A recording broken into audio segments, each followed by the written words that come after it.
Only fortune minerals crystallize for me. Diamond fire, electric oven.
How's it going?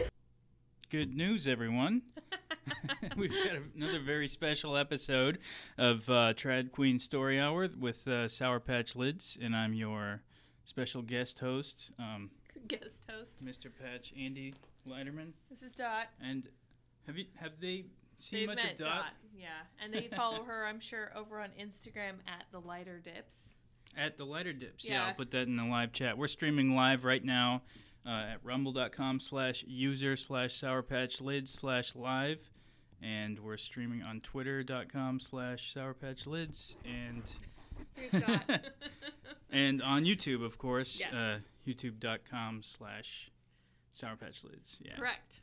And so tell us about tonight's guest, darling. So tonight we have Bethany Mandel, whom you guys know and love. She wrote Stolen Youth, and it has a long subtitle. Dot is misbehaving, so she's being evicted. Bethany's fantastic. She's a mother of 6. Her youngest was just born, I want to say last December. So she's doing great things over there. She's homeschooling them. They're having a lot of fun. So we talk a lot about that. It's a very evergreen interview, and we had just a great chat. I think you guys will really enjoy it. We focus especially on the topics in the book. Here's Dot making her guest appearance.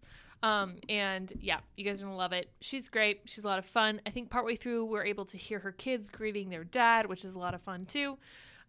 So enjoy, you guys. I think you're really going to love it. So I'm going to switch over to the interview now. All right, enjoy. We will be in the chats. We'll be communicating with all of you guys as we go. Anything else you want to add, dear? No, yeah. Everybody go. Let's see how many people we can get over to Rumble on the Rumble stream today. I'm going to put the link in the YouTube and in the Twitter comments there. Yep, go check out Rumble for sure. We are tired of big tech masters, and we are trying to refer people to other sources. So go check it out. It works very much like YouTube. It's very reliable, fun chat, good times over there. It's easy to super chat if you so desire. And we'll see you guys all over there. All right, here we go.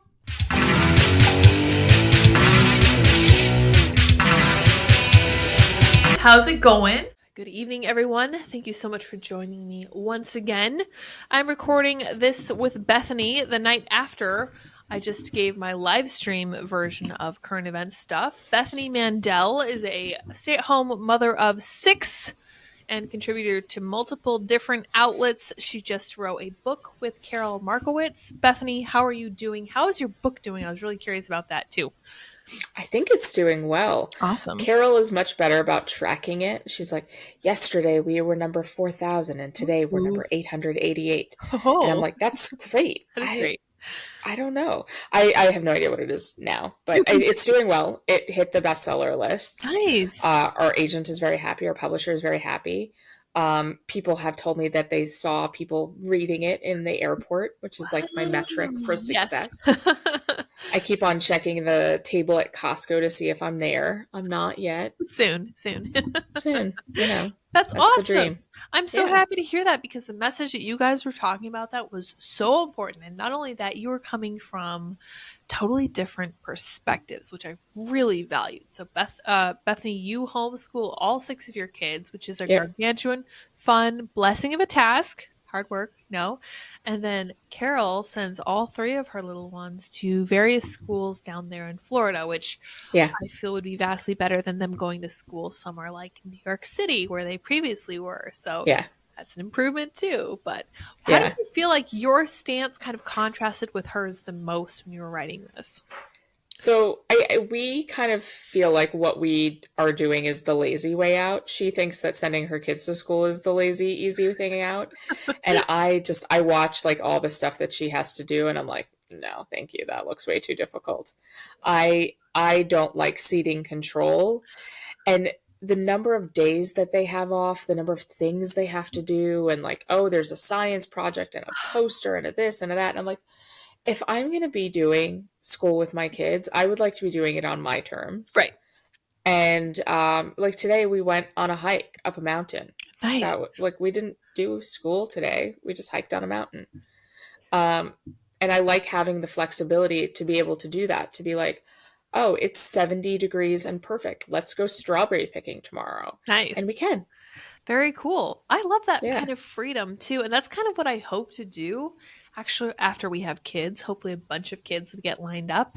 I really want to take them out. If we do end up being down in Florida for a really long time, hopefully we can take them to the Everglades and take them to the beach and do all kind of Yeah. like local stuff that's really interesting. Whereas you're picking strawberries, we would be dodging alligators or something. I'm not sure what we Right. can do down Obviously, there. going to an alligator farm. Right. Yes, yes. Well, probably like meeting manatees and stuff. So, you know, it'll be Speaking of Costco, I just got this at Costco the other day. oh, cool. USA state by state, and it's like the best things to do in every state, and I like it's making me want to just road trip around America. It's super fun. But yeah, I mean, there's things in here about Maryland where we live that I'm Yep. like, oh, we've never done that before. We should do that. Yeah, every state is so unique. I love Yeah. the US for that. Like you can just Yeah. go all the way from Maine all the way over to Arizona and see so many different cool And there's so many things that I haven't done and I haven't seen. So here's what they say you should do in Florida. Top 3. Snorkeling in tropical waters at John Pennekamp Coral Reef State Park. Huh. That sounds super I wonder fun. what that is. Yeah. Although I will tell you, once I went kayaking, or not kayaking, snorkeling. Snorkeling, that's what this is. And, you know, you normally apply sunscreen on your face and your shoulders. I did not apply it on my bum because my bum has never gotten sunburn before. But when you're No. snorkeling, that's where You're you a need duck, to apply yeah. the sunscreen. Yeah, so sunscreen your bum. Okay. It was really bad. Like, Yeah, I'm second-degree sure. burns. It was Yeah. so bad. Wow. Ooh. Kayaking through wetlands in the Everglades National Park. Amazing. Sounds That amazing. sounds fun. And number 3, getting a taste of Cuba on Calle Ocho. Cool. Calle Ocho. Okay, yeah. I did that with my kids like a year and a half ago, maybe more. And my son, he was 6 years old at the time. We had a very wonderful conversation about communism after that. Wow. Isn't He's that like, neat? why do all the Cubans live in Miami? And I'm like, because they're Way fleeing. better. Yeah. Way They're better. than Cuba. fleeing. Yep. We had wonderful conversations about Fidel Castro strolling through Little Havana in Cuba. Amazing. Or in Miami. In Miami, yeah. That's how you do it, though, right? You yeah, go to all these yeah. different places. You learn about the history. Like I'm sure over there in Maryland, Virginia, and There's West so Virginia, much. so much Civil War stuff. Up here where we are, there's a bunch of Revolutionary War stuff. So we're hoping to come at the end of August. Awesome. Very cool. You're not gonna still be there, right? We're not. We're going down soon to Florida. So we'll be learning Good about for you. Florida history and all of the cool Spanish explorers. And yes, Cuba. It's going to be really awesome. But yes, this is a very neat part of the country. And then there's autumn, of course. You can go to Plymouth Rock or whatever. You go to Cape Cod, Mhm. all sorts of fun stuff to do. But that's such a great place to learn as you go. I think people kind of lose track of learning as you go along. Yeah. And you can learn anywhere you are. You can Mhm. make it up yourself. It's great. And I don't know about your kids, but my siblings and I all tested at or above all of the required state levels and everything over the course of our entire educational careers as I'm not surprised. right. And it was not hard, and it didn't require all these hours and hours of learning. We did work Yeah. with co-ops and stuff. I don't know if you're into the co-op thing, but there were some classes my mom thought that other people would teach better. Other opportunities she had wanted us to have, like sciences and art and stuff. Mm-hmm. And it was great. It was such a good compromise because we never set foot in a public school, but we got like the whole experience. We got to try a bunch of fun different things. So Yeah. I'm happy Yeah, for my you. kids do a lot of different classes. Yeah. And it's really fun. I mean, I love the flexibility. And we're like, I mean, what is this? We're in the middle of May right now. I don't even know the date. May 17th. Yeah, it's close. It's middle of May. We're basically done with school. We have another like 2 weeks of material left. And we're just kind of like, let's go hiking today. That's great. Whatever. Yeah. And we've been doing a lot of school on Sundays, actually. Oh, wow. Interesting. Yeah. Whatever Yeah, because we're just like in the middle of the week, we're like, it's really nice today. And we had a couple of rainy Sundays, and I was like, let's bang out a day now. Yeah. And then we're not in a time crunch. If it's 70 degrees on Wednesday and our friends are going hiking, you should be able to tag along. I fully agree. I think that's such a good philosophy. And I love the idea of that flexibility. My mom kind of, I think, overthought some of the curriculum stuff. Like she would get really worked up right at the beginning of the year. And I was like, I think we're going to be fine, whatever happens. But she's like, no, I need this curriculum and this curriculum. And every year we were fine. It ended up working out okay. But she really wanted to do everything just right, which I respect. But yeah, I think it can be super fun, like the way that you're doing it. It sounds like you guys are having a great time. Yeah. I just listened to a great podcast that like really kind of set my mind at ease. Her name is Sarah Mackenzie. She has a podcast called the Read Aloud Revival, and she's amazing, and you should partake of her materials. Also, she has a blog and a podcast, but she just did a podcast. Well, I think she re-released it, but it was a podcast like the 5 biggest mistakes I've made in my homeschool. And the TLDR was the biggest mistake was that she just overthought and overplanned. Yep. And she said, like, my mission isn't that they know everything and that they've read everything and that they have mastered every single thing on the planet, because no one graduates high school with all the knowledge, and like the is capitalized, like the knowledge. And she said, at the end of it, I want my kids to be proficient in the sciences, math and science. But more than that, and more importantly than that, I want them to have a thirst for learning and an excitement for learning. I want them to form connections with the world around them, with art, with nature, with literature. And if they have that thirst, learning doesn't stop at 18. And that is what the point of this is to raise children who love learning. I was just talking to another homeschool mom. Her kid was really into Shakespeare because of a play that they had read as part of their curriculum. And I said, oh, I have this great book suggestion. If she's into Shakespeare, she's like, no, we just have to finish this workbook. I'm like, but you don't, though. No, you don't have to finish that workbook. Do whatever she's interested in. If your kid is super into Shakespeare, buy her this book and just like let her at it. My daughter is right now angry with me in her bed reading Charles Dickens. That's fine. Amazing. Yeah, that's great. That's fine. Go for it. That's perfect. Well, that was always our punishment too. I don't know if maybe you hear her and have to go check. She's yelling at me right now. Oh, that's funny. Oh, sorry. What were you saying, baby? Oh, she's on the couch, mad at me. Oh, okay. I'm sorry. Being mad in different places. Our punishment was always, we always tried to read. This is Andy, by the way. I don't know if you can see him, but he's not going to. I can't. He's just there. Our punishment when we were kids was to not be allowed to read. Right? All of us That's an awful punishment. Love reading so much. Yeah. And we would go and we would read at night. We would read under the covers. We didn't watch TV.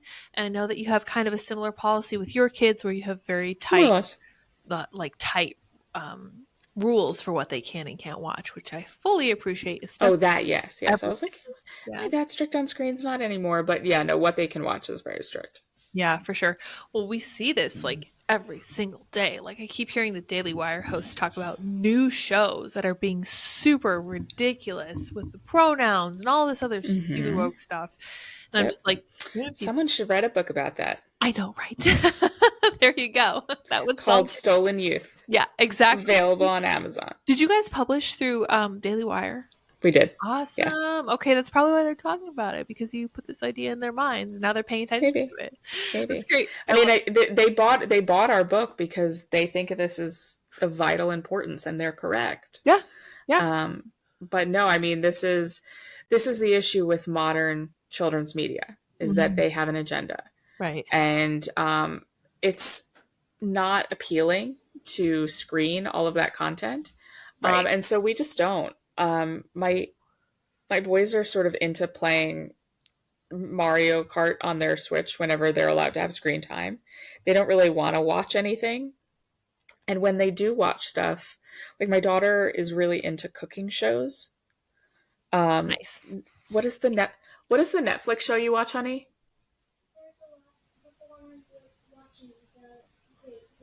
The Great British Bake Off. Yes, that's awesome. But there's like a junior version. Oh, cool.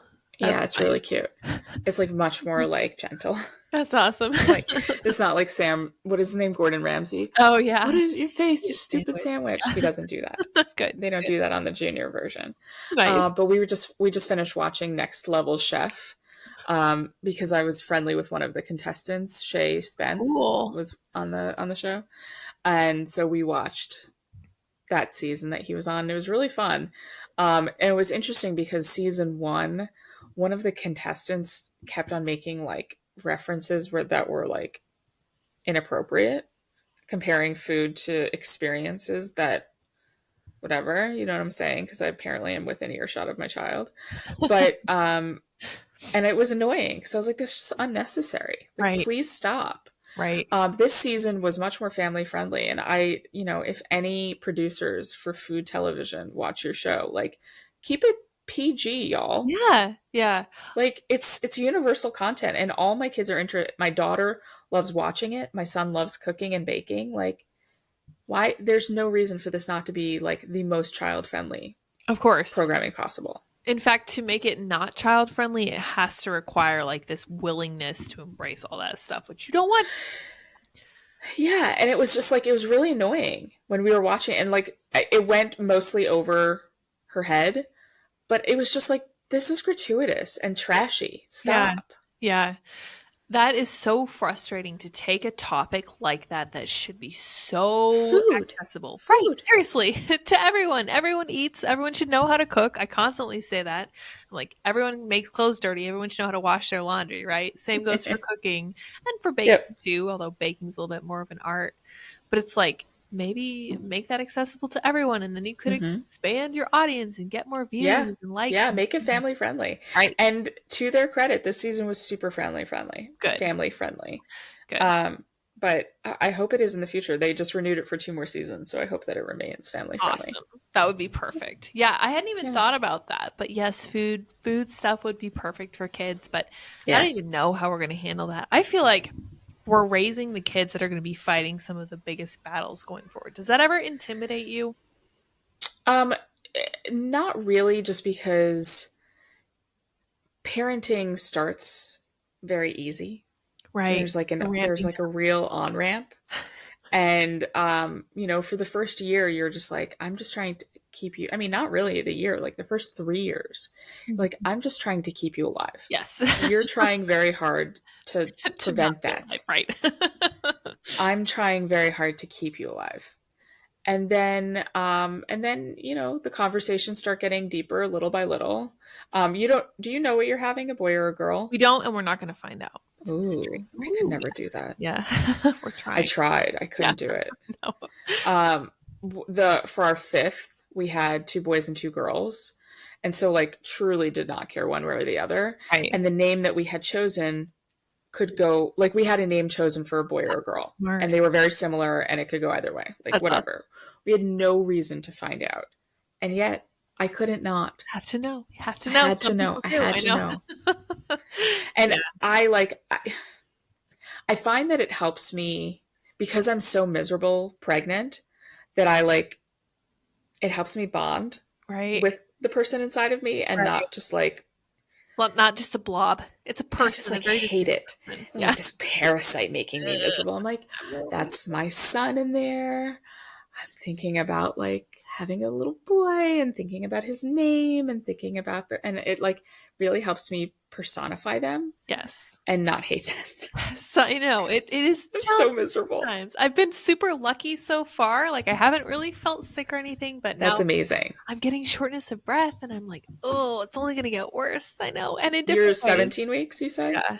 Yeah, I know. Why do I remember that? I don't know. It's a very arbitrary number, I but don't we're know in why I the remember second that. trimester, so we're trucking along. Coming up on our Yeah. second ultrasound, so we could find out what it is. But Yeah, yeah. Well, I really tried with my fifth, especially. Yeah, because it was just like we have the names, doesn't matter. we have 2 boys and 2 girls, like, and I just couldn't. Yeah, Just couldn't not. I understand. Yeah. I'm that kid who like opens the Christmas presents at night, Oh my gosh. like the night before. You're like, I just need to know. That's great. I completely understand, especially if it's really hard for you to be like, you know what, I need to feel this human connection to this person who's making my life really hard right now. Yes. We were really concerned that we were troubled by the idea of having a girl. And we're like, you know what? It's better that we mentally prepare ourselves for the idea of having either gender. So I can hype up either gender really well. Let me do so. Okay, yes. If you have a girl first, you're golden. Oh yeah. So helpful. Yes. Like, especially if you want a big family, having a girl first. My daughter, who is within earshot, but I would say this even if she wasn't, she's so helpful and so sweet. There's no way I could have had 6 kids in 9 years if she was not my oldest. My mom if she had my girls sons first, she never would have had 3 boys. There would have I love my sons, but they're not as helpful. They're hard. Like, I know. She's just like in it and like wanting to like hold them and take care of them. Like, she is very maternal and she's like my co-pilot. That's great. We call her the co-mom. She's the co-mom. I love that. So having a girl first in a big family especially is money. You cannot buy it, honestly. No, good to know. But boys are no drama. Like, so easy, so laid back, so silly. And, you know, I mean, I was about to say, like, the only thing they do is try to kill themselves, but the girls do that too. My 3-year-old is the first broken bone we've had. Wow. And the night, you want to hear what she did to me? The night before I gave birth, she does a somersault off a top bunk, not hers. She climbed into her sister's bunk and tried to do a flip. And oh no. The next morning I went into labor, and as I'm in labor, everyone was like coming, because I was at home. Everyone's coming in like, oh, she's not in great shape. She's crying a lot and not using her arm. And I was like, oh no. I'm pushing a person out of me. Please let me do one thing at a time. Yeah. And so I called my pediatrician an hour after I gave birth, and I was like, so I had a baby an hour ago. Also. But I'm also not calling for that child. That's not the reason I'm calling. It's time for a pet break, reason. I guess. Excuse us here. Oh, it's my husband just walked in the door. Sherman's. Here's my cat. Oh my gosh. Looking me in the face. There we go. Okay. Anyway, that's great though. Yeah, like you said, it makes sense to me. They say that if you have a girl first, your other kids will have higher verbal, which makes sense. Because girls gonna help them read, right? They're gonna talk to them, they're gonna engage verbally, which is, I think, is super fantastic. So, yep, you're right. That's a huge point in there. But girls are dramatic, and they tend to. Then you get worried that they're gonna get pregnant down the line, and you're worried about the peer pressure. Oh, I'm not worried about that. Yeah, I don't think my mom ever worried about that either. She was we're pretty well trained. Don't worry about that. To do, The first part of that, yes, you should absolutely. Right. Prepare yourself. A little bit of drama, a little bit of concern. Yeah.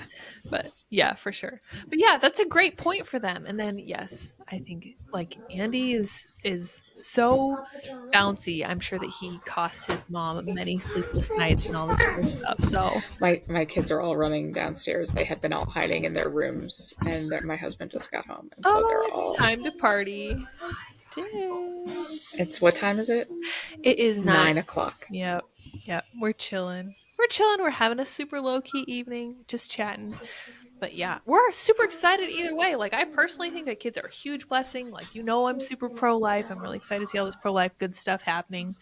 And as far as I'm concerned, the future is bright, because even though hard times are coming, that's going to be what makes strong people. I think our kids are going to be super strong people. Yeah. Like, Yeah. I'm feeling good about that. But it's not going to Yeah. be easy. Okay, sit down. What is your cat's name? His name is Dip. He's having a field day in here. We have Dip and Dot.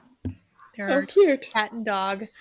They go at it like Tom and Jerry from the cartoon, which is really fun. Love it. So, yeah. But yeah, I think let me think what I was going to ask you, because you are a seasoned veteran when it comes to momhood.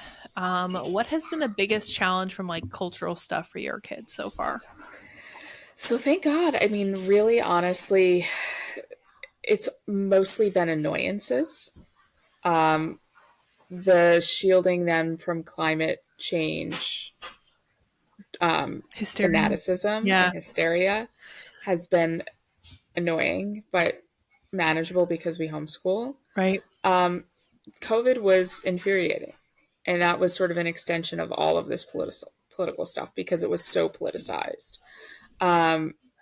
We have our almost 2-year-old has a speech delay, and so I was talking to the county. Like every county has an early intervention program. It's like federally mandated, and so if there is a delay for early childhood, they're required to help you take care of it. Yeah. And so I had a reviewer here talking about his speech, and apparently one of my kids' occupational therapy, if he was enrolled in public school, he would be eligible to have that covered through the public school system, but he's not public school, so apparently not. And I was talking to her, and I was like, oh yeah, I never even considered this as a possibility because it was on Zoom for so long, occupational therapy, which is like very physical. Right. And so I went private, out of network and out of pocket, thousands and thousands and thousands of dollars. And people, when the stimulus checks went out, people were like, oh man, you made bank. And I'm like, yeah, I paid all of it in like occupational therapy. It was great. Right. Because everything closed. And so the woman from the county was like, oh, we all did the best we could. And I was like, yeah, but it's funny how the best we could depended on how much money you were willing to spend. Mm-hmm. Because I was able to find someone who was doing totally normal occupational therapy, not on Zoom, not in masks, if I was willing to pay for it. Right. Really expensive, I'm sure. Yeah. And so that was the most infuriating thing, was sort of in the very beginning, protecting my children from the hysteria, and then just protecting them from the crazy people. Like I would bring them to the supermarket and there were mask mandates and I wouldn't mask them. And people like said things to them, said things to me, and protecting them from that. Thankfully, they weren't easily intimidated. Like when an old lady yelled at my son for coughing, he was like, okay. And just sort of like shrugged her off. And he didn't even tell me until we came home. But yeah, no, I mean, it was, living in a very blue area was very difficult during COVID. Right. All of our favorite activities closed. The little gym closed. Badlands, which was an indoor playground, closed. I was going to write my book there. Oh boy. It was like this amazing indoor playground. And so a lot of the stuff that they loved ceased to exist, which was really sad and really hard. Yeah, that's crazy. I was talking to Andy the other day. I was like, I really want to put together maybe not a documentary, but I just want to sit down and talk to people who were personally, privately affected by what happened during COVID, because I don't want those stories to be forgotten. Yeah. Like, we hear about people dying alone. That's horrible. That's incredibly hard. But we don't hear so much about teenagers who committed suicide because they felt so alone and so stressed by what was going on during the COVID. And we don't hear about speech delays, and we don't hear about everything that kids missed when they were developing that they can never get back. And I think that needs to be remembered, because this is going to happen again. We know it for sure. And I want us to have like a united front of people who just say, no, we're not going to do that. We're going to keep our businesses open. If you don't want to deal with it, that's fine. You stay home, but we're going to be doing our own thing because we've judged that's safe enough for us. If it is like Yeah. COVID again, you know. But I really want to hear what everybody has to say. I remember reading a story about the parents of a kid who was 14 and he couldn't take it. He didn't have anything anymore. He didn't have any friends. He didn't have any Mhm. sports. He had nowhere Yeah. to go, nothing to do. And he's like, whatever, you know. I mean, it's hard enough being a teenager. And we're Yeah, I mean, I think that the thing that a lot of adults didn't remember and didn't realize was the difference between 35 to 37 is not that significant. And there's no sort of benchmarks of moving from 35 to 37. Like, right. they're nothing ages. But moving from 11 to 14 is a massive, massive developmental shift. Yeah. And kids who were in high school at the time, like, they lost their opportunity to go to prom. Right. They lost their opportunity to have a graduation. They lost their first year or two of a normal college experience. And those were so formative. And then when they were lost, they were just gone forever. Right. And for us, I think that we had the ability to realize that, like, life will go back to normal. And it was, even for me, hard to remember that sometimes. Right. Because it was going on for over 2 years. And even now, 3 years later, it's constant masks everywhere we go. And our pediatrician just dropped them like 3 weeks ago or something crazy. But when it's the only thing you really remember, I mean, I had some really heartbreaking conversations with my kids, so I have 6, 9, 8, 6 are my oldest 3, and COVID started 3 years ago. My older 2 are the only ones who have memory of life before COVID. Wow. And oh my gosh, my daughter and my 2 youngest were infants or not alive before right.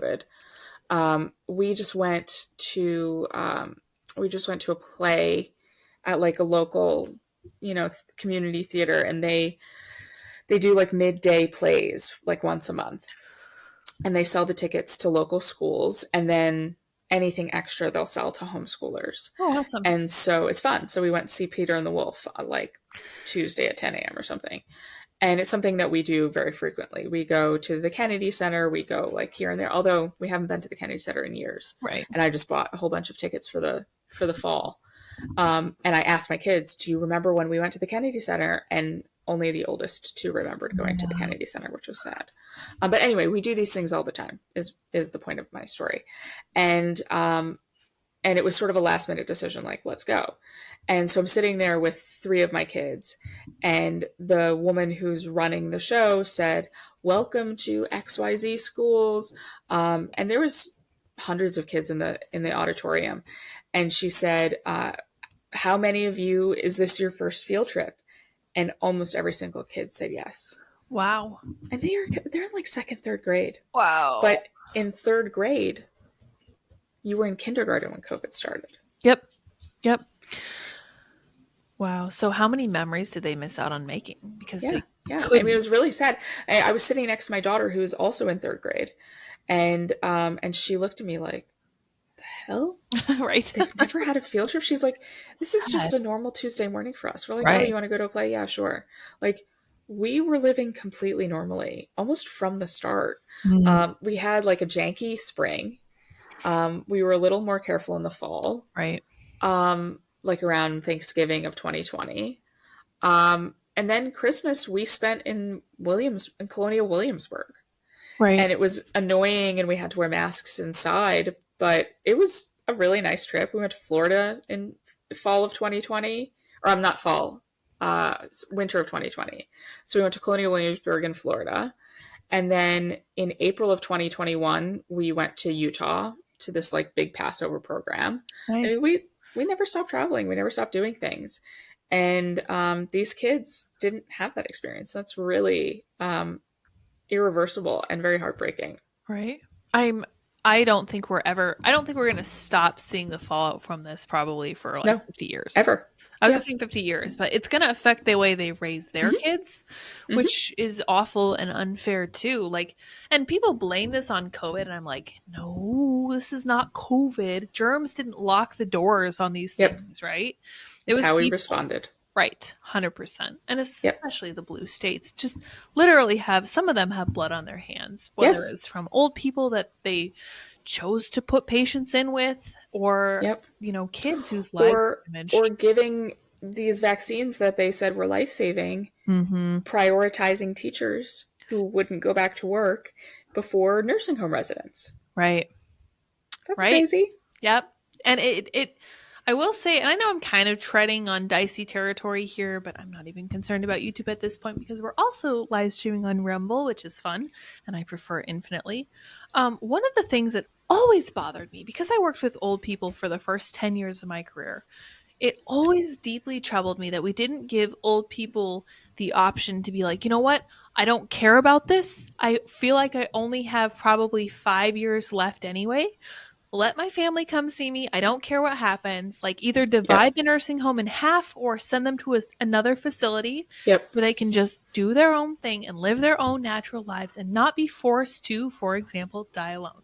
Like, Yeah. that's insane to me. Why did we do that? And Yeah. the idea that we didn't focus on protecting people who were actually vulnerable, once we knew what the vulnerabilities were, we chose to not care, and we chose to put those people directly into harm's way. And I'm just like, what were we thinking? Like, this feels like it was on purpose. Yeah, I remember telling my kids about COVID in late February of 2020. And I remember very vividly, and because I was watching it on Reddit, like I was like a crazy person who saw it coming from a mile away and had a lot of toilet paper stocked up and food stocked up. And I said to them, like, you know, it's going to be a dicey couple months. It's going to be kind of scary. But let me show you this data that we have out of China. No one under the age of 40 has died. Very, very few people under the age of 50 have died. Mommy and daddy and you guys are fine. Right. We will all be fine. Right. Your grandparents are healthy and not overweight. They will be fine too. Right. All likelihood. Your great-grandparent will be more cautious. Right. And that great-grandparent is still alive. Great. Perfect. That's the best way to have looked at it. And I feel like our public health servants, so-called, should have done the exact same thing. But for whatever reason, couldn't be bothered. Right? Yeah. And this idea that, like, oh, we had no idea. And I was like, then how was I explaining it to my children in February of 2020? Right. Like, we had the data out of China. We had the data out of Italy. Right. What is this imaginary world in which we didn't know these things? Right. I feel like that's just an excuse at that point. Because you had a vested interest in knowing what demographics would be affected by this, right? Because you have kids, you have old people that you care about, but they didn't. They didn't care. Most of those people do not have any kids, and that is a problem. I find that a huge problem. Yeah, I mean, I think a lot of COVID policy was just things that they wanted to do, and think about, like, you go into a hotel and they're like, oh yes, we're not changing your sheets every night anymore because of COVID, and you're like, is that why? Is that why? Yeah. And it was funny because I was on my hike today. I was with a doctor and a preschool teacher, and they both are very, like, they're like leaders in their respective fields, and so they're very involved in conversations in different Facebook groups and WhatsApp groups of people who are in their profession. And I said, like, oh, COVID is just used as an excuse. And they're like, no, legit, it really is. And the doctor said she sees in her doctor boards all the time that they love the fact that patients can't have people stay overnight anymore. They can't have more than one person in the room anymore. Like, it just makes their job so much easier. Right. And so it's like, oh, so it's not that COVID spreads only at night. It's that you don't want overnight visitors. Yeah. And the preschool teacher said the same thing. She said they kept their doors locked to parents longer than they had to because it was easier. It was less disruptive. Yep. And she, to her credit, the preschool teacher, she quit her job as a preschool teacher because of that? Was like, I'm not this like COVID way of being an educator I am not interested in. And she started a basement preschool that was Cool. certified and like registered, whatever.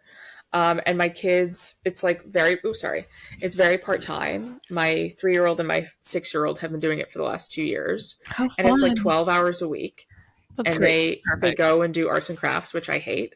Right. And they spend like 3 hours a day there, 3 days a week. Easy. Done. Great. That's They great. do arts and crafts, and I'm like, enjoy that. Right. I feel like there were definitely silver linings. And as somebody who worked in a hospital, I will tell you right now that probably the people who worked in my cardiac unit felt the same way. Some of these annoyances, it was hard to work with patients' families. Period. Yeah. Like, bottom line, they're challenging. It's not a messed up dish that you're dealing with like you are in food service. It's somebody's life. They're very concerned. They probably feel guilty because they weren't there for their parent, etc. So you have to deal with them. And I understand that, but at the same time, if you are extending things for that, if you are affecting other people's lives negatively, if your choice to make your job a little bit easier is making it so that kids can't spend time with their aging parents, you need to reevaluate what you're doing and why, because something's really wrong there. But yeah, I think that there were silver linings. Like, I'm really glad that your friend was able to start her little preschool. And I'm so glad that parents who had kids in public schools were able to watch their kids being taught this heinous, like, CRT and all this other stuff. Because homeschooling went up after the pandemic, and it has not gone down since. No. We today went on this hike with other homeschool families. All of whom started homeschooling during COVID. Nice. And they were both like, this is really nice. Yeah, we should fun, keep on doing this. I'm like, yeah, you should. Yeah, absolutely. It's really nice. For sure. Well, it hasn't made life cost less, but I think it's kind of made parents evaluate what's important. Like, they're starting to realize. Yeah. I mean, for these folks, they had their kids in private, and it did make it cost a lot less. Nice. $80,000 a year. Wow. That's a lot of savings. That means maybe mom doesn't have to work, which is fantastic. That's why. Yeah. Yep. And they're like, oh, this is cool, right? We have more freedom. In both families, the moms were working to pay tuition, and they were like, maybe we can cut out the middleman. Like, that's great. Yeah, absolutely. Yeah. So you're like a missionary for homeschooling, right? You go so it's so funny that you say that. I joke all the time because Jesus is not our homeboy. Right. We don't proselytize. Right. But I always say I evangelize, I proselytize for homeschooling within the Jewish community. 100%. They don't appreciate when I say that. They're like, that's not funny. And don't love that. But it is, though. It is funny. Right. You have to share this cool thing. And this makes everyone's lives better, right? Objectively better to spend more time with your kids. Some of my friends, I have friends who have kids in public school, and I have kids, friends who are homeschooling. And one of the things that one of them noticed the other day was that parents who have kids in these public schools that are gone all day only get to see their kids at the hardest times, right? They only see their kids when they're tired, when they're overwhelmed, when they're stressed, and when it's time to go to bed, or when they're getting up to go to school and it's insanely early and their kid is stressed out and freaking out and melting down. And then they don't know why they don't like being around their kids. And I'm like, I tweeted that yesterday. Yeah. I was last night was so bad. I was toggling between. I was like a ping pong. I was just like going back and forth between rooms, and I was like, oh my god, if this was my only experience of motherhood, I would not have had 6. This is awful. Yeah, bedtime is really hard. I was telling a friend who doesn't have kids yet. I have friends in Israel who there have been a lot of protests there for various reasons that are not interesting enough to go into. Judicial reform. Right. I keep hearing about that. Okay, interestingly enough. And I was saying to him, I was like, so I know a guy who goes and protests every single night, and he's doing it to get out of bedtime. Oh, wow. It's not because he cares about judicial reform. He would like not to put their children to sleep. Wow. And so he's like, honey, I've got to go save the country. I've got to go protest.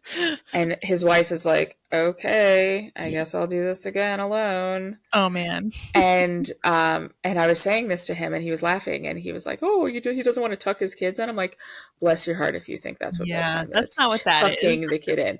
We would all be down for tucking a kid in, but it's a little bit worse than tucking. Yeah, it's a little more work than that for sure. Yeah, it's pretty hard. But no, if that was my only experience of like dragging my kids out of bed and then feeding them and bathing them and putting them in bed, and it would be miserable. Yeah, for sure. You are not helping this evening. What is going on here? Your video just disappeared. I don't know if your cat disappeared it. No, should still be there. Maybe our bandwidth is too low. I think we should be good. It still shows you, so we should be fine.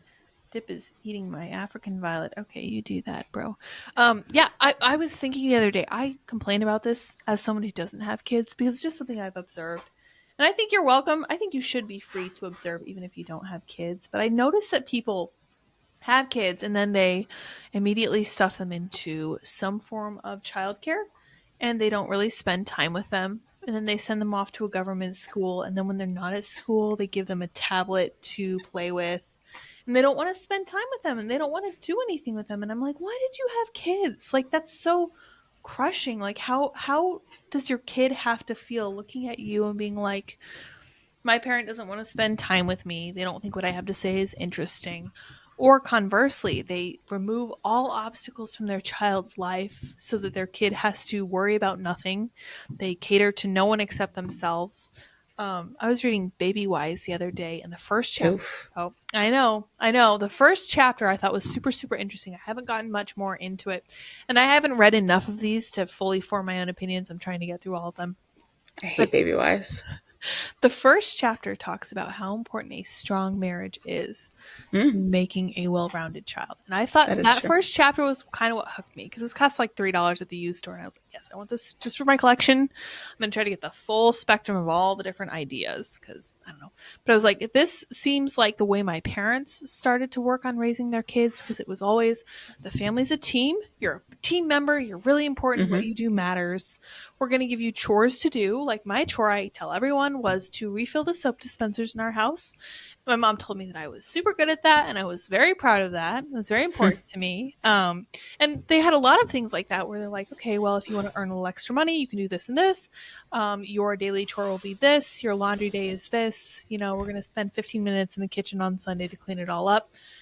And I was like, that's such an important part of making sure that your kid doesn't focus so much on themselves. Yeah. Which I really see a lot of millennials having done.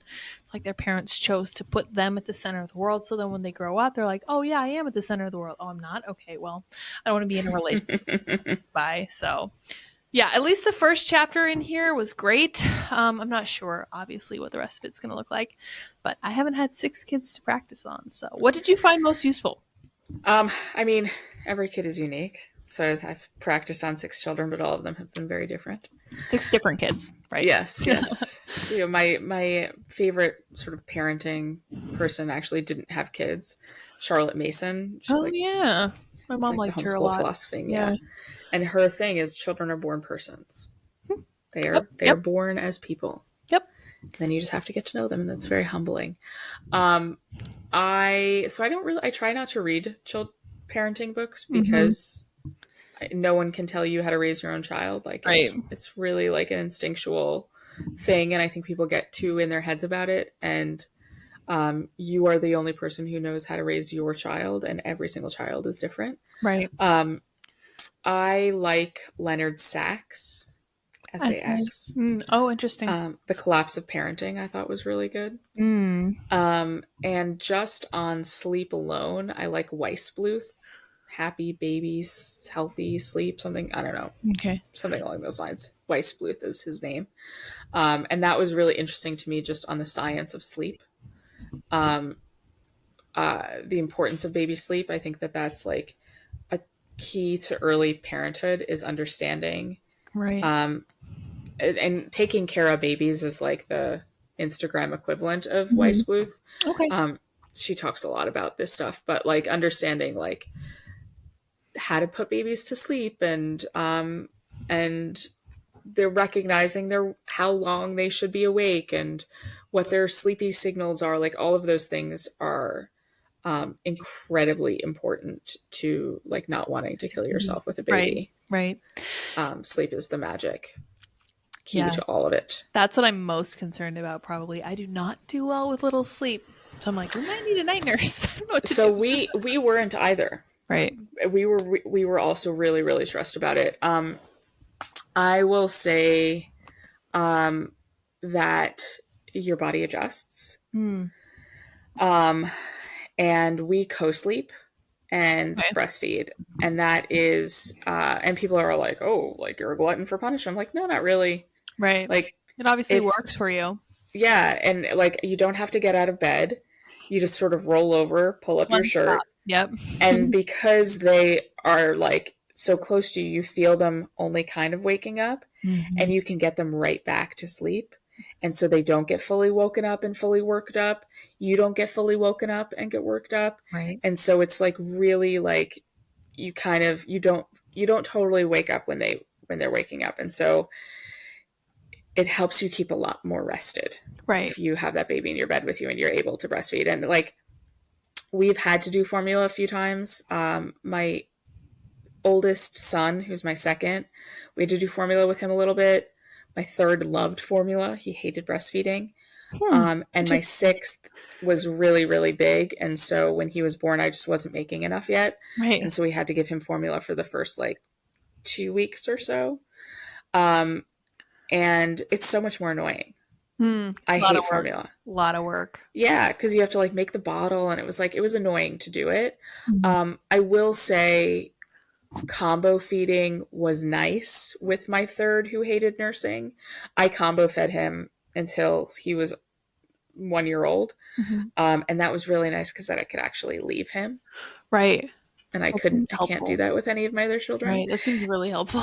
Yeah. And like I've had to like turn down work things before and like cancel things because I've been like, I'm going to bring a baby. And they're like, you're not allowed. I'm like, well, then I cannot come. So I can't come. Here we are.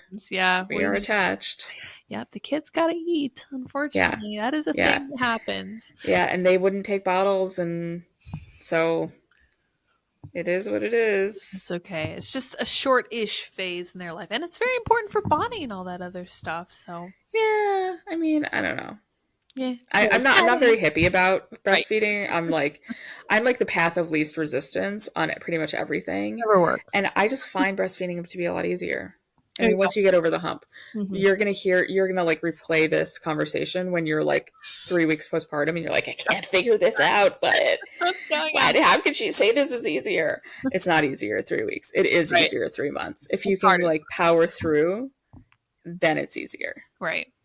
So not giving up seems to be crucial, and that actually seems to be a really big part of motherhood, because if you are ready to quit, but also like do what's best for you, and if it's like killing your mental health, then like don't do it. Right. Sure. But for us, it just like eventually became easier. Right. And we were very, very, very broke when we first started having kids, and we could not afford to do formula. And so it was like, we are going to make this work. It's gonna happen. Hell or high water. Yep. And especially my oldest son, I was telling you via text, like he had like severe food allergies. And they were like, well, you, like me, mom, you could change your diet and take all of his allergens out of your diet. And it was awful. It was like gluten, soy, and dairy. So bad. I lost like 25 pounds though. That's not really what you want though. Yeah. They said you can do that, or you can put him on a hypoallergenic formula. And it was like hundreds and hundreds of dollars a month. And we were like, we can't afford that. And so I went off of everything and was miserable for a year. And it was so terrible. Oh my gosh. That sounds awful. It was really awful. Dairy, soy, and gluten. It was just like fruits and vegetables and rice for a year. Oh, wow. That sounds extreme. Yeah. Yeah, but it was what he was allergic to. And like, it was so bad that if I would spray a pan, because a lot of sprays have soy in it, which I didn't know. So many things I learned with him.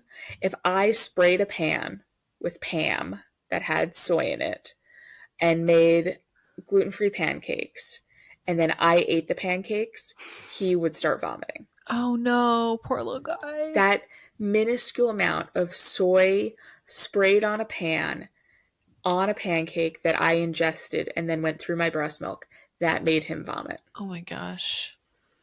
And like I was like, why is he puking so much? Like, and then I'd have to backtrack. Mm-hmm. And like I was in the kitchen, I used these ingredients, I checked all the labels, and then I was like, I wonder. Spray? Yeah. The spray? And I looked at the spray, I'm like, this is a new spray. Oh my god, it has soy in it. Wow. And like that was it. Does he still have those allergies now? Thank God. Thank He's you. Totally fine. I was gonna say that would be a miserable life. It's so funny because that was how severe his allergy was, and now he'll like sit at the kitchen table with a glass of milk, and I'm like, dude, you do not even know what dairy used to do to you. Right? How lucky, right? Seriously. I know. Oh my gosh. Well, a lot of sacrifices I feel like are going to have to be made. I feel like probably putting yourself into that mindset before you even have a kid is probably the right place to start. So what? Yeah, but also like you want to do it. Of course. Like it's not terrible. Right. So like nursing him I knew that it was like the only thing that comforted him because he was so miserable with all of these food allergies. I was like, I want to do this for you. Like Right. I want to be that source of comfort for you. Yep.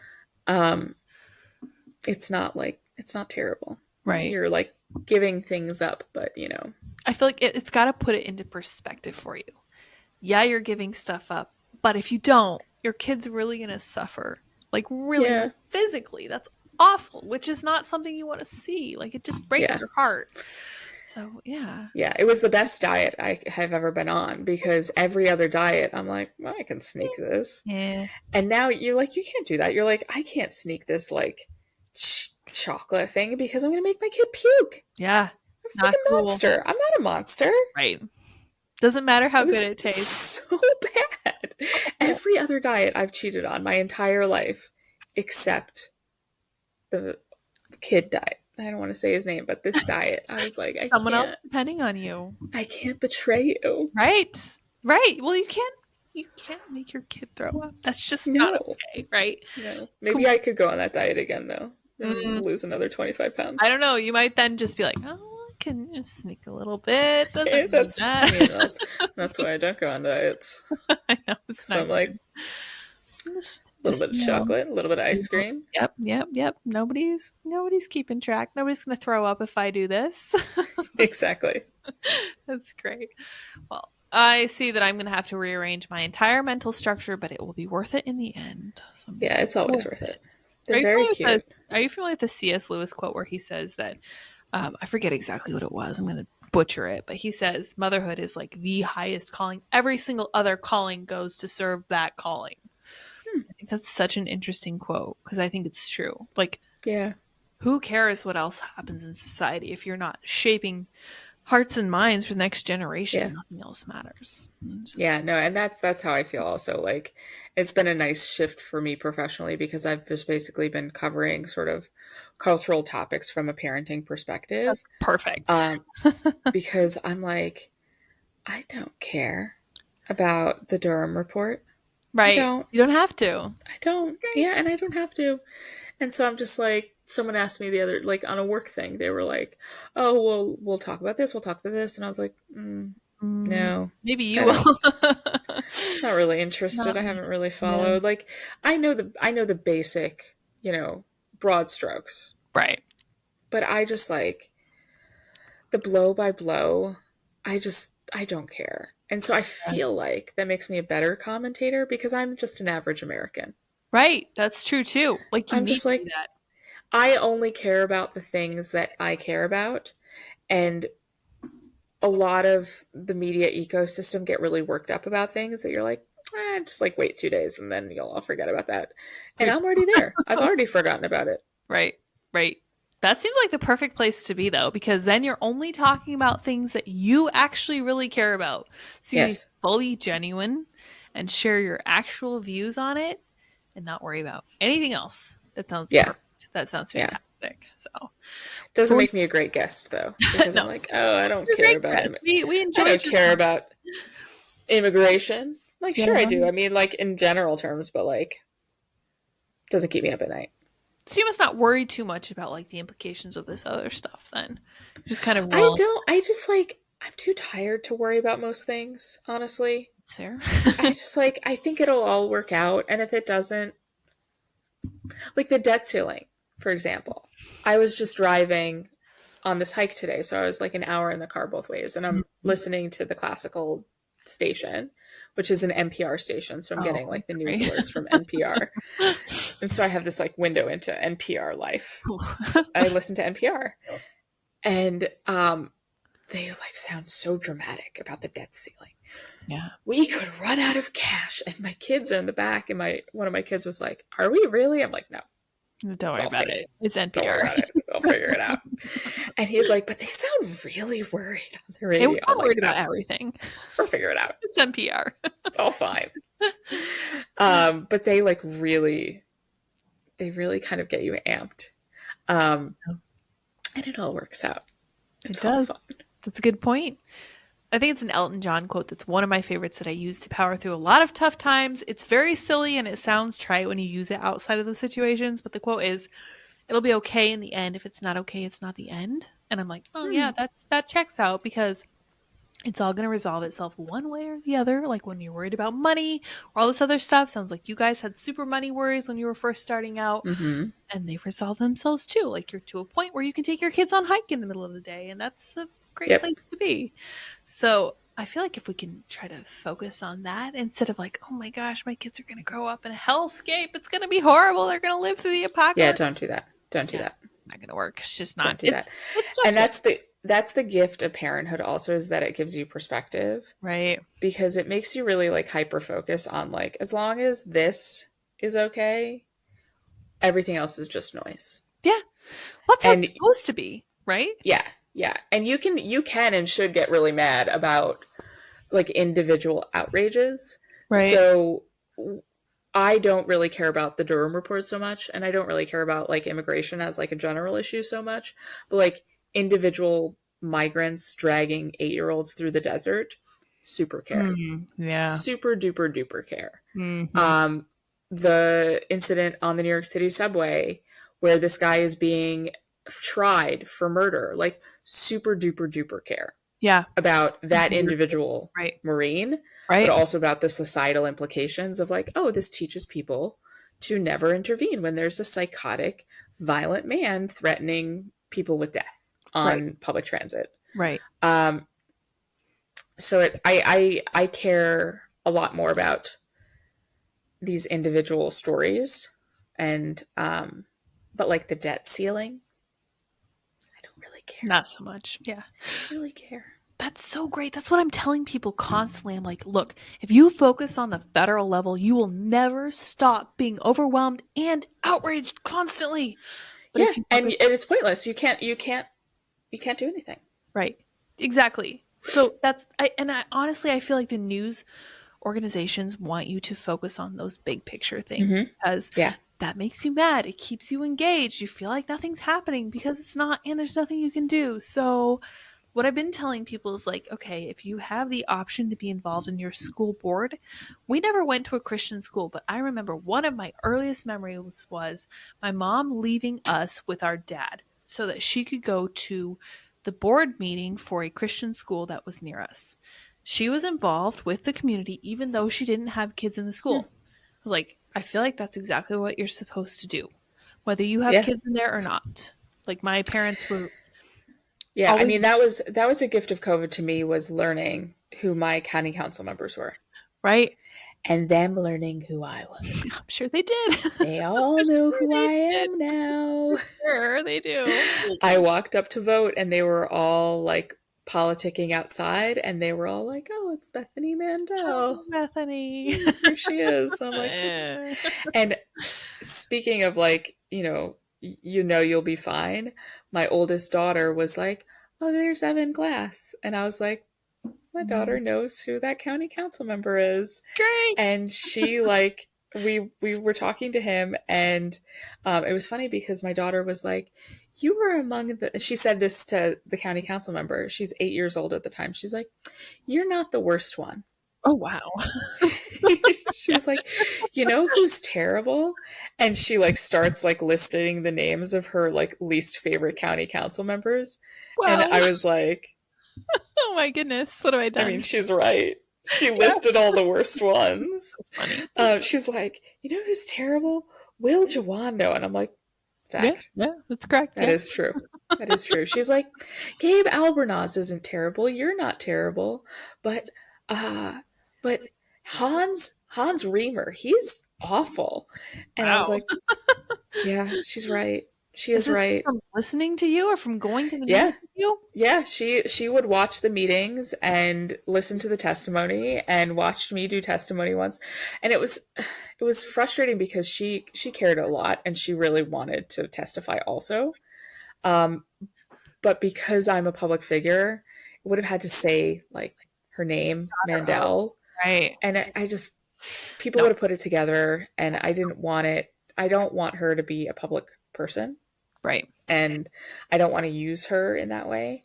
Right. Even though she's old enough now that she can make the decision to talk, but she doesn't know the implications of Right. that. And nor by the way do I. It's like that famous Rumsfeld quote, the known knowns and the Yes. unknown unknowns. Absolutely. We don't know. I don't know what I'm protecting her from necessarily. Right. But I know I am protecting her.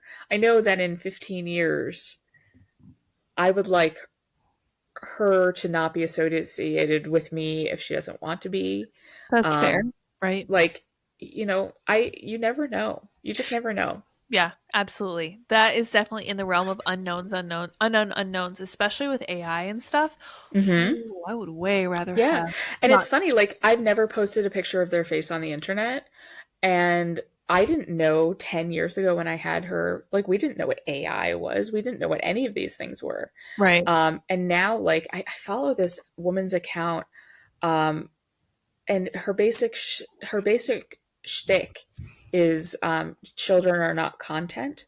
Right. And she talks a lot about how people are plucking pictures from people's social media accounts and like passing them off as their own children. Oh my gosh.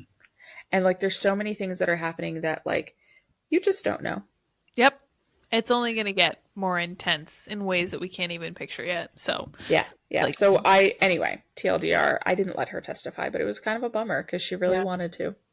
hey, you know what I used to do? And this did not put me on the spot in any way, was I used to write letters to the editor. And I got published in our local paper a couple times when I was like 11. I had a lot of fun with it. I thought it was fantastic because I was already engaged with politics at that point. I cared deeply about all that Yeah. different stuff. And that was my way of getting my message out there without attaching my name to it. Right. Awesome. Definitely think you're doing the right thing there. Bethany, it's been about an hour. Thank you so much for joining me on this late evening. I know I My pleasure. late. Thank you for putting up with my cat and my cat hut And all my that other kids, stuff. who all ran down to talk to their dad. That's great. Completely understand. I will let you go now. Where can people find your book? I'm going to put the link in the description. It's called Stolen Youth. Apparently, I just got a text message from my co-author that it was just mentioned on Fox in the old Tucker time slot. Oh, nice. Very cool. Prominent. Yeah. It's called Stolen Youth. My name is Bethany Mandel. Her name is Carol Markowitz. Yes. I can be found on anywhere on the internet with Bethany Shondark. SHONDARK. Look at you go. Yeah, there you go. That was impressive. Yeah, I remember. Instagram, Twitter, you name it. I'm also starting a Substack Oh, about nice. conservative homeschooling. Very cool. I will be Yeah. following that. It's called, we're going to be launching it in the next 2 weeks or so. It's called Write Books for Kids, the number 4. And it's on Instagram currently. And we're going to be launching it on Substack. Awesome. I Yeah. will be very excited to read that. That sounds amazing. Bethany, Yeah. thank you so much for your time. Had a great time chatting with you. You're a Me too. pal, and I suspect you'll be a great resource for me going forward. Hopefully, we were able to tell everyone how great being a mom is. That's the idea. And I'm always happy to come back. This was super nice. Awesome. We'll make it happen for sure. It's always super laid back here. No agenda. We're just chatting. We want to hear different people's points of views and give people a little bit of a silver lining for the future because people get really bent out of shape about the way things are. It's like, Oh, calm I'm too tired to be bent out of shape. I'm I the love perfect that. guest. Great. Perfect. Awesome. Thank you so much, Bethany. Thank To my you. audience, thank you so much for joining us. We will see you next time. Until then, bye, guys.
How's it going?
How's it going?